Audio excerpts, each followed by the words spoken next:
Bonjour Diane et Adi, merci de m'accorder cette interview. Donc Adi on ne le voit pas mais on va le voir dans 2 secondes, une fois que j'aurai fait l'introduction.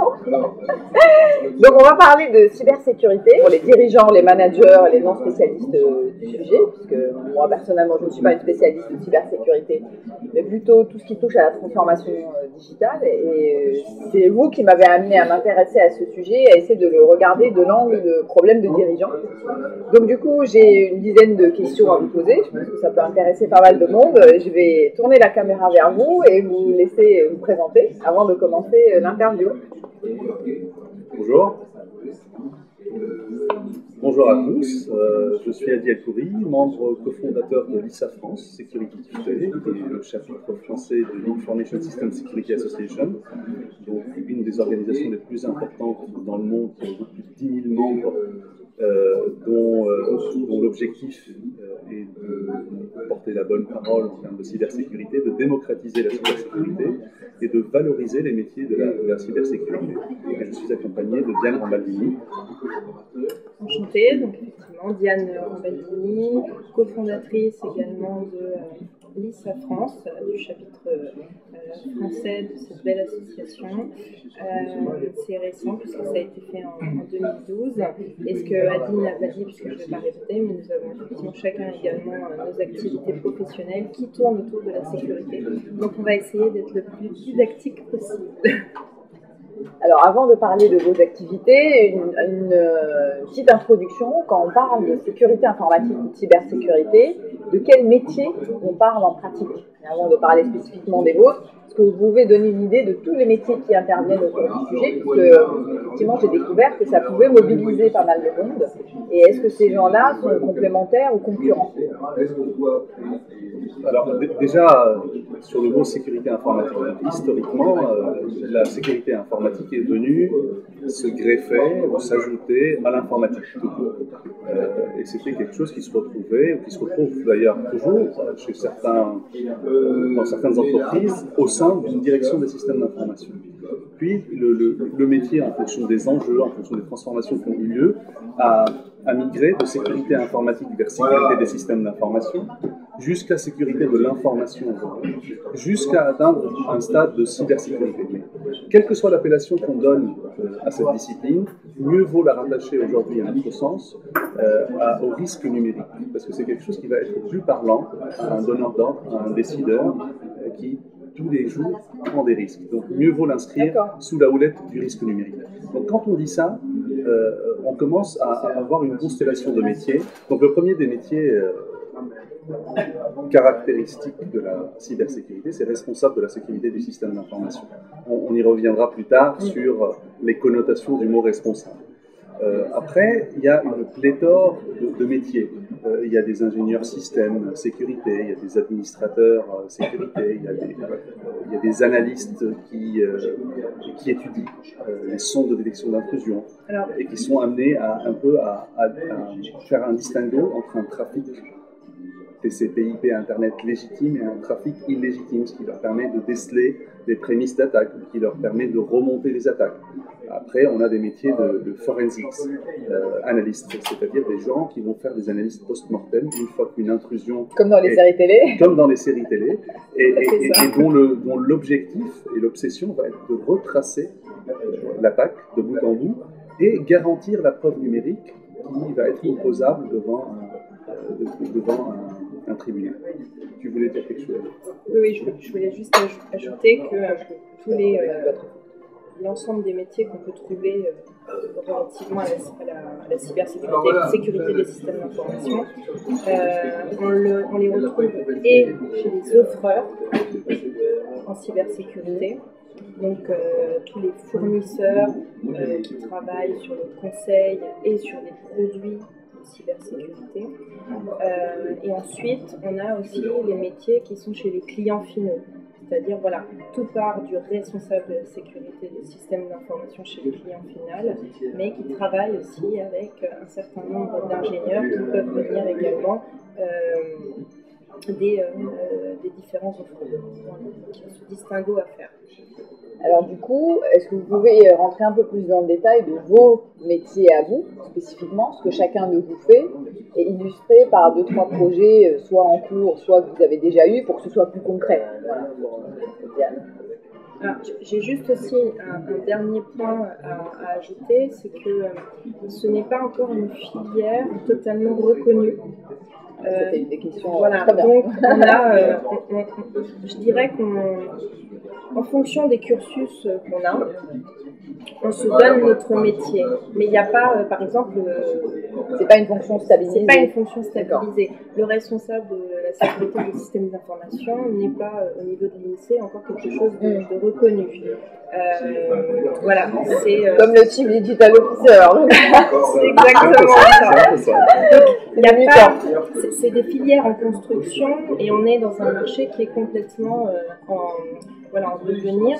Donc on n'a pas encore de filière particulière. Mais par contre, on a quand même chacun des cursus. Il y en a qui viennent du milieu d'ingénierie télécom, d'autres sur du pur informatique. Voilà. Donc il y a vraiment des juristes. Moi je suis juriste. Donc toi, du coup, par exemple, juriste. moi je suis juriste de formation. J'ai commencé très très loin puisque j'ai fait du droit pénal et de la criminologie. Et puis ensuite du risque management. Donc c'est comme ça que je suis venue à la cybersécurité avec cette approche risque qui me paraît essentielle. Et sur quel type de projet, par exemple, toi tu peux être amené à intervenir? Alors, moi justement, en fonction de mon cursus, je suis plus sur tout ce qui concerne la gouvernance. Alors même si c'est très très large, mais ça va être par exemple, alors je suis plus à un niveau, ça fait très pompeux de dire ça, c'est plus du conseil en stratégie. C'est-à-dire, déjà comment vous devez concevoir, vous client, une organisation sécurité, comment hiérarchiquement ça doit se rattacher. Quelle politique vous devez mettre en place au vu de la stratégie déjà de la société en elle-même et puis en fonction de vos contraintes. Voilà, c'est des choses comme ça. Ça va être aussi tout ce qui concerne l'aspect sensibilisation. On sait très bien que la sécurité, c'est l'affaire de tous. On le dit souvent, mais après, il faut que ça se matérialise.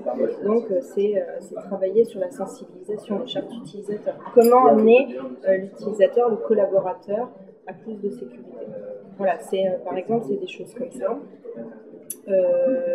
Après, on a des choses un peu plus techniques autour des normes, par exemple, des cadres juridiques aussi. Aujourd'hui, le droit des nouvelles technologies, le droit de la sécurité commence à être très prégnant dans nos métiers.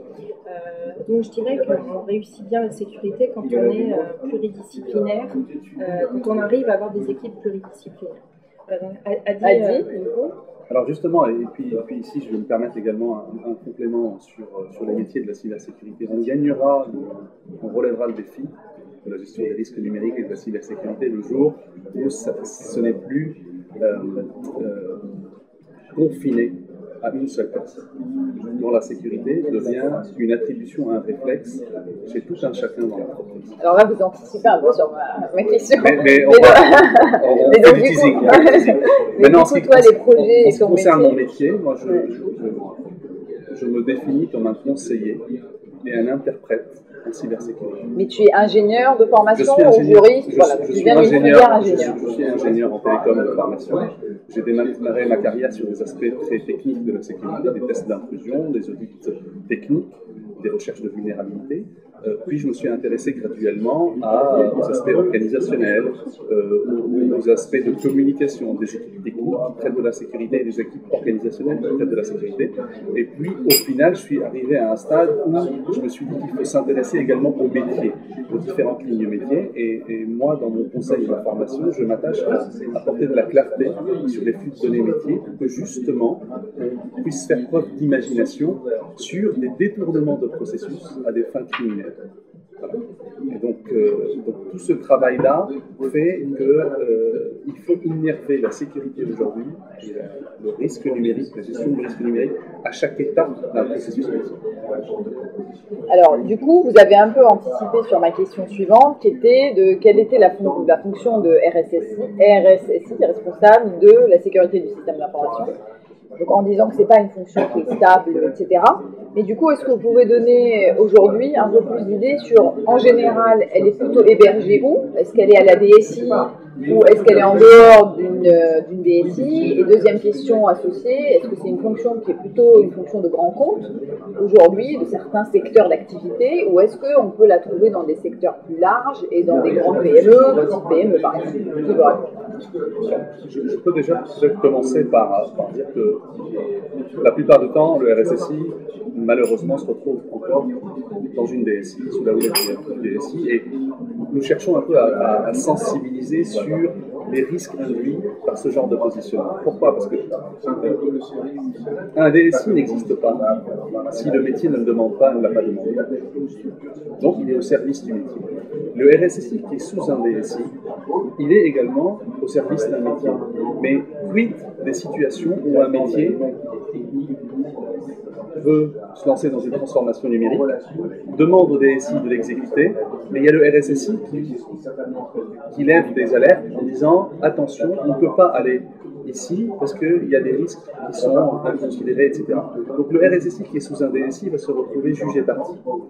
Nous, ce que nous prenons, c'est que RSSI et DSI soient équidistants par rapport au métier, soient équidistants par rapport à la direction générale, et que chacun apporte un éclairage qui l'aide à la décision, mais que la décision sur la gestion, le transfert, la suppression, l'acceptation d'un risque reste vraiment l'apanage d'un responsable métier, d'une direction générale. Voilà. Donc le RSSI ne doit pas s'accaparer un pouvoir ou une responsabilité qui n'est pas la sienne, qui ne devrait pas être la sienne. Et donc du coup, sur grand compte ou PME, Diane? Oui, c'est intéressant ce que dit Adi, parce que longtemps la filière cybersécurité a imaginé quel était son responsable en entreprise, qui est le RSSI. Et moi qui viens d'une filière beaucoup plus du risk management, de gestion globale des risques et des crises, tout de suite je me suis dit qu'il fallait imaginer une direction globale des risques, avec aujourd'hui toute la palette de métiers qu'on connaît autour du risque pour avoir une véritable logique, parce qu'on se rend compte que aussi bien la cybersécurité en tant que telle, mais aussi tout ce qui est risque opérationnel, tout ce qui est risque lié à la sécurité économique de l'entreprise, donc on se situe plus à un niveau stratégique d'intelligence économique, on se rend compte que tout ça, aujourd'hui, avec le numérique qui innerve tout ça, on se rend compte qu'il y a une logique globale. Donc la logique voudrait qu'on aille vers des directions globales du risque, une approche risque, plus de risque d'ailleurs que de sécurité à proprement dite, parce qu'il n'y a pas de risque zéro. Donc voilà, je pense qu'on tend vers ça. Et d'ailleurs récemment, on a pu entendre un RSSI, un retour d'expérience de RSSI, qui justement faisait le même constat. Donc c'est la suite logique, et je pense que dans quelques années, on va aller vers une stabilisation de toutes ces fonctions chapeautées par une direction risque et de monter d'un cran. Il faut que la filière cybersécurité ne reste pas confinée à un aspect technique. Il faut vraiment impliquer les directions générales et faire en sorte que ce soit l'approche risque qui compte. Et à ma question, grand compte ou PME? Alors, évidemment, les RSSI aujourd'hui sont principalement dans les grandes entreprises. Donc toutes les entreprises des CAC 40 ont même plusieurs RSSI. Chaque établissement, chaque business unit a son RSSI. On trouve des RSSI groupes. Généralement, on commence à voir des RSSI rattachés directement à la direction générale. Il est bien évident que ça n'est pas le cas dans les petites et moyennes entreprises. Pourquoi? Parce que, encore une fois, le marché n'étant pas mature, le marché étant encore très élitiste, quand on regarde un peu les offres en cybersécurité, ça reste très très élitiste et ça reste un domaine d'experts. Du coup, il n'y a pas encore de conscientisation, c'est un mot que j'aime bien, qui vient du Canada, mais il n'y a pas encore vraiment de conscientisation côté petites et moyennes entreprises. Et du coup, on a des gens qui ont une casquette peut-être de sécurité, mais c'est pas encore le cas. Ceci étant, si on arrive à maturer le marché, si on arrive à trouver des offres qui correspondent au budget et aux besoins des PME, voilà, ça ira dans le sens de l'histoire, on aura des responsables de sécurité dans les PME. Et est-ce qu'il y a des secteurs d'activité qui sont aujourd'hui plus demandeurs de vos services que d'autres? Alors, également, historiquement, ce qui a poussé un service à s'intéresser à la cybersécurité, à s'organiser, a été la plupart du temps un driver réglementaire. Si on prend l'exemple de la banque ou de la finance, vu la régulation à laquelle les métiers de la banque et de la finance sont assujettis, c'est ce qui les a poussés à s'organiser, à déployer des budgets pour gérer le risque opérationnel, c'est comme ça qu'on l'appelle d'ailleurs dans la banque et la finance. Donc oui, quand on regarde un peu la palette des secteurs, il est clair que le monde bancaire aujourd'hui est celui qui s'est le plus penché sur la question. Ceci étant, nous sommes en 2015 et l'État français s'est beaucoup investi, s'est beaucoup intéressé à légiférer sur la sécurité, sur la cybersécurité, et s'est intéressé également à la sécurité des opérateurs d'importance vitale, qui ne sont pas uniquement des opérateurs bancaires. Il y a des opérateurs telco, il y a des industriels, il y a des ministères sensibles, etc. etc. Donc aujourd'hui, on ne peut plus considérer que c'est seule la banque et la finance qui va être en tête de peloton. Tout le monde est concerné, tout le monde est assujetti à une même pression réglementaire, et tout le monde est attaqué. C'est ça ce qui est également important. Alors pour vous, quels sont aujourd'hui les grands enjeux de la sécurité informatique en entreprise? Et je veux particulièrement faire le lien avec la transformation digitale, les problématiques autour de ça. Alors, vaste sujet. Vaste sujet, effectivement, on est en plein questionnement sur la transformation digitale. C'est une question que se posent beaucoup de grandes entreprises et de petites aussi, avec un peu moins de ferveur, mais enfin, ça reste quand même une question. Et nous, ça nous inquiète beaucoup d'un point de vue sécurité, parce qu'il y a une explosion telle du numérique, une explosion telle de l'innovation, qu'on se dit, si la cybersécurité n'est pas au plus tôt des projets d'innovation numérique et de transformation digitale, on est parti pour une épopée pas triste au niveau des menaces. Donc, nous, vraiment, on considère qu'aujourd'hui, réfléchir à la transformation digitale, il faut prendre les choses positivement et se dire, voilà, il faut en profiter pour repenser les processus de son entreprise en essayant de performer ces processus et surtout d'y appliquer une approche de gestion de risque. Voilà, c'est vraiment les trois, transformation digitale, transformation de processus, transformation de risque. Alors du coup, je vais poser du coup la question différemment pour illustrer de manière plus concrète pour les gens qui vont regarder et vous écouter. Si ces enjeux ne sont pas correctement adressés, comme tu dis, quels sont les problèmes qu'on rencontre le plus souvent? Je peux donner un petit éventail des problèmes pour... Alors, prenons l'exemple d'une entreprise qui veut mettre son CRM, son logiciel de CRM dans le cloud, dans le nuage. D'accord. Donc, c'est très bon exemple, ça va parler à beaucoup de monde. Très bon exemple. Donc là, on a fait preuve d'imagination. On a imaginé de nouveaux usages, on a imaginé une optimisation des coûts, on a imaginé une facilité d'utilisation. Toutefois, on a manqué cruellement d'imagination sur les détournements de ce processus, les détournements de ces données qui ne sont plus sous notre angle, dans notre sphère de maîtrise et de contrôle. Ce qui voudrait dire, c'est que quand on est très imaginatif dans le numérique, on imagine des usages légitimes. Toutefois, il faut qu'on muscle notre imagination sur des usages illégitimes. Mais tu peux illustrer par des problèmes fréquents, au-delà des cas de piratage. Oui. Au-delà des cas de piratage dont on entend souvent parlé.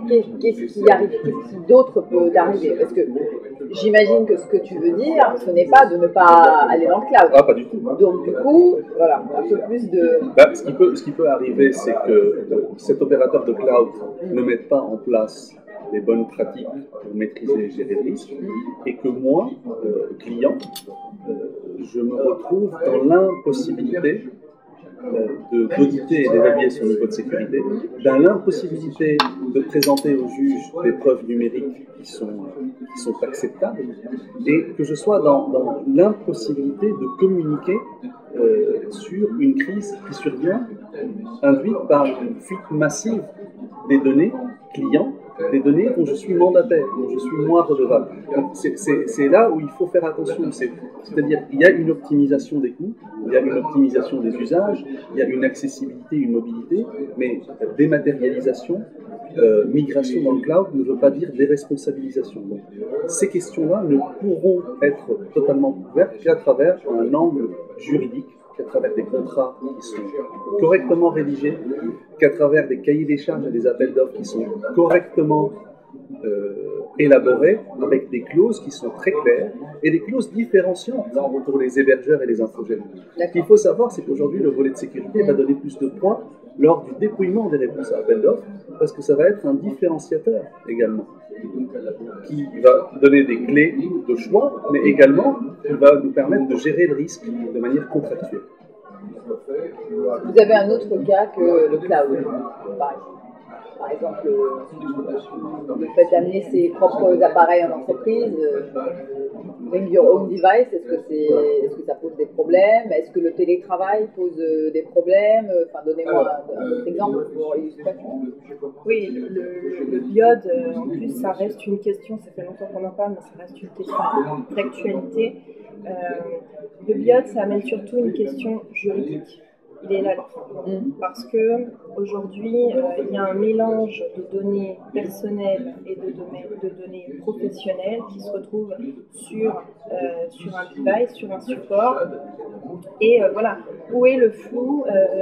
Quelle est la frontière entre la responsabilité de l'employeur, la responsabilité du collaborateur?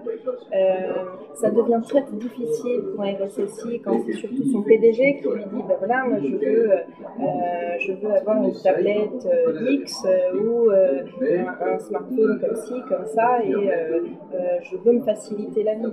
Et donc on a vraiment un problème juridique là-dessus. C'est pour ça qu'il est nécessaire d'avoir des chartes utilisateurs vraiment élaborées avec des juristes, et l'aspect technique d'un professionnel de la cyber. Qui sont les meilleurs amis et les meilleurs ennemis d'un responsable de sécurité informatique en entreprise?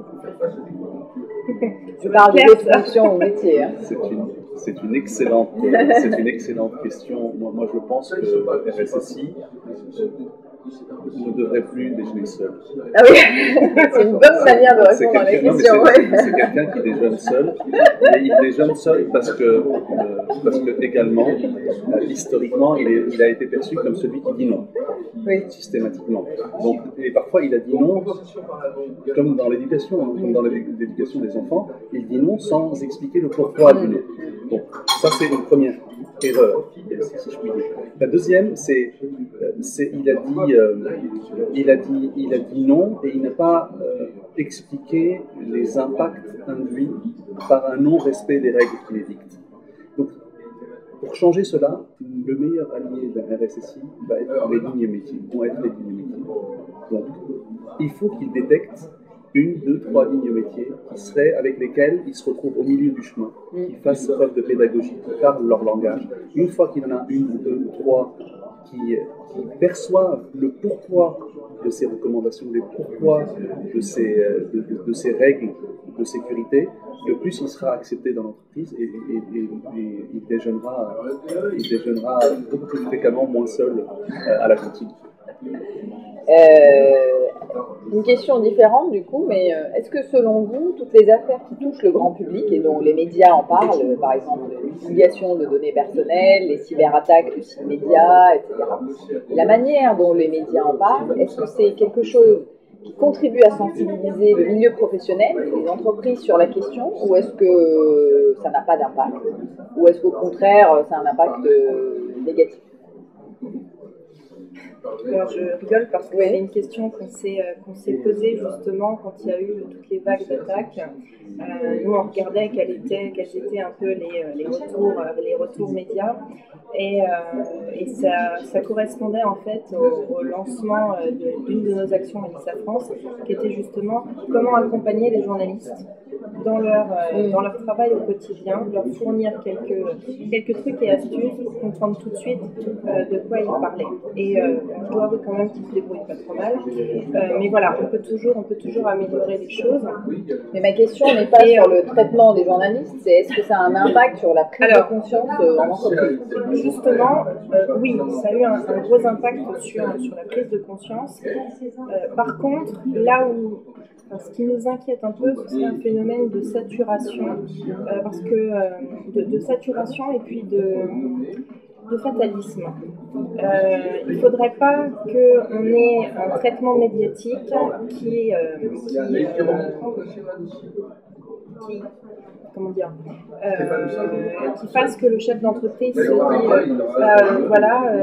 de toute façon ça va arriver et puis je peux rien faire. Donc c'est pour ça qu'il nous semble important de systématiquement donner tout de suite quelques armes aux directeurs, aux PDG, aux entreprises pour leur dire voilà, il se passe ça.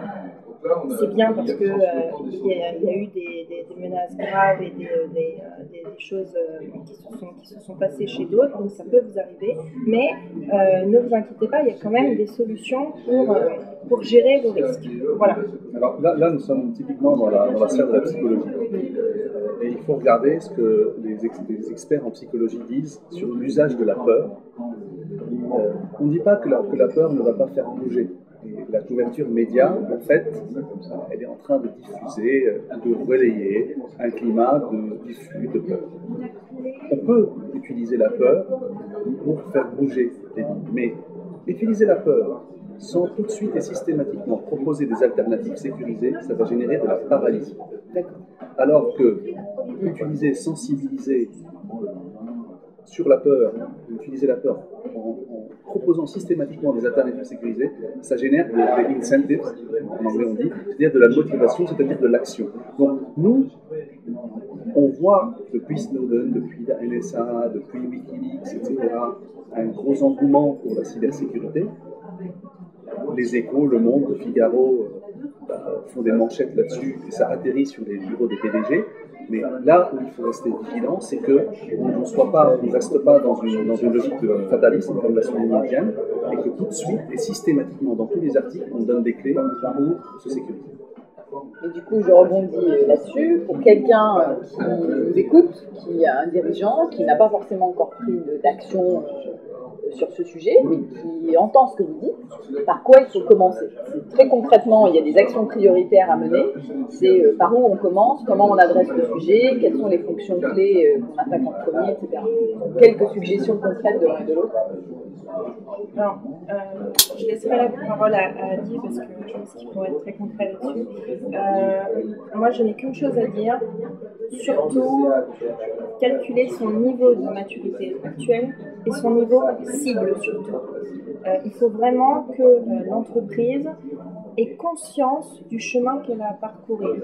Et tout le monde n'est pas à un niveau cible d'une sécurité absolue. En fonction de ses activités, en fonction de ses clients, en fonction de ses partenaires, en fonction des endroits dans lesquels on travaille. Voilà, il y a des risques et ils ne sont pas tous insurmontables. Donc voilà, il faut être assuré, tout le monde n'a pas des activités critiques, calculer son niveau cible. C'est un excellent démarrage pour faire un autodiagnostic sur le niveau de maturité, mais moi je dirais, si je suis dirigeant d'une entreprise et je dois prendre à bras le corps ce sujet ou m'y intéresser, la première des choses, c'est maîtriser son organisation. C'est disposer de la clarté sur ses processus et ses flux de données. Donc, il faut être capable de cartographier visuellement, et j'insiste là-dessus, visuellement, son entreprise, ses processus, ses interdépendances, l'écosystème des partenaires, des prestataires avec lesquels nous travaillons. Ça, c'est une première étape. Et ça sera une occasion magnifique de remettre autour de la table l'ensemble des lignes métiers, des lignes support, qui parfois se font la guerre politiquement pour des raisons X ou Y, mais ça va être fédérateur, justement, se poser 2 secondes, ça peut être fait pendant un team building, par exemple, se poser et dire, voilà où nous en sommes, voilà notre écosystème. Ça, c'est une première étape. Une deuxième étape, c'est de faire preuve d'imagination sur des scénarios qui tournent mal. Des escroqueries au président, par exemple, on aurait pu les imaginer, donc on aurait pu les contrer. Donc, faire preuve d'imagination sur des détournements de processus, également de manière très visuelle, c'est également aller puiser dans les techniques agiles, c'est-à-dire changer de masque, changer de persona, se mettre dans la peau d'un prestataire malveillant, se mettre dans la peau d'un collaborateur qui, à un certain moment, disjoncte totalement et veut se venger, se mettre dans la peau d'un concurrent, se mettre dans la peau du crime organisé qui aujourd'hui voit dans l'Internet et le numérique un moyen moins traçable et moins onéreux pour conduire ces actes malveillants, se mettre dans la peau d'un terroriste, etc., etc. Et donc, cette imagination est un muscle qu'on peut nourrir à l'analyse de risque. Et donc, quand on a cerné notre écosystème et qu'on a conduit des analyses de risque avec de l'imagination, déjà, on a plus de clés pour agir, pour décider quels sont les risques à réduire, quels sont les risques à transférer, quels sont les risques à supprimer, parce qu'un rétropédalage dans le numérique est possible sur certains chantiers, et également d'étourer un risque résiduel qui va subsister, avec lequel on va apprendre à vivre, on va apprivoiser. Voilà un peu comment je m'y prendrai. Et donc c'est très intéressant, mais il faut bien arriver à la fin, donc j'espère que toutes ces questions et votre éclairage vont aider tous ceux qui se posent des questions sur le sujet. Pour conclure, est-ce que vous pouvez nous dire 2 mots de la mission de l'ISA France, donc comment vous, sous le chapitre de l'ISA, vous intervenez sur ce sujet en termes d'évangélisation, d'éducation du marché, d'intervention, etc. Alors, nous, on a plusieurs niveaux d'action. Le premier, c'est déjà d'animer tous les mois des Security Tuesday. C'est quoi? C'est des afterwork qui permettent en fait de traiter d'une thématique. Et les valeurs de ces afterwork, c'est de faire ça de façon conviviale, donc toujours dans des bars parisiens, de partager de l'information, pas commerciale, mais vraiment de réfléchir à des sujets ensemble et de construire ensemble. Et enfin, de surtout renforcer la pluridisciplinarité. C'est pour ça que nous n'avons pas fermé l'ISA France. Au contraire, on essaye d'élargir le public de l'ISA et d'accueillir aussi bien des gens de la presse, des relations publiques, des responsables de métier, des dirigeants, des juristes. Voilà, on essaye vraiment de ramener tout ce petit monde parce qu'il n'y a que comme ça, avec cette approche globale, qu'on peut arriver à détourer correctement les sujets. Je dirais qu'en complément de cela, on a un mantra aujourd'hui, on peut le formuler, c'est atteindre puis convaincre. Le problème qu'on a rencontré dans nos métiers, dans notre discipline, dans notre sphère de cybersécurité, c'est qu'on produit du contenu qui est très riche, des guidelines, des politiques, des règles, des lois, etc., mais qui n'atteignent jamais leur cible. Donc nous, notre rôle, et le rôle qu'on s'est donné, c'est d'atteindre les cibles du numérique, de sortir de notre zone de confort, de descendre de notre tour d'argent, d'adapter systématiquement notre langage aux différents auditoires concernés, aux différents schémas de pensée qu'on rencontre, pour que justement on converge vers une compréhension des enjeux de la cybercriminalité, des enjeux de la gestion des risques numériques. Donc atteindre, puis convaincre, donc beaucoup de communication, beaucoup de marketing, beaucoup de pérégrination dans des salons périphériques, infoprotection, salons misdocumentation, etc. Donc pas uniquement des salons qui sont dévolus, dédiés à la cybersécurité. Bon, donc, nous espérons vous recroiser bientôt dans un salon. En tout cas, merci beaucoup. Merci Yuna.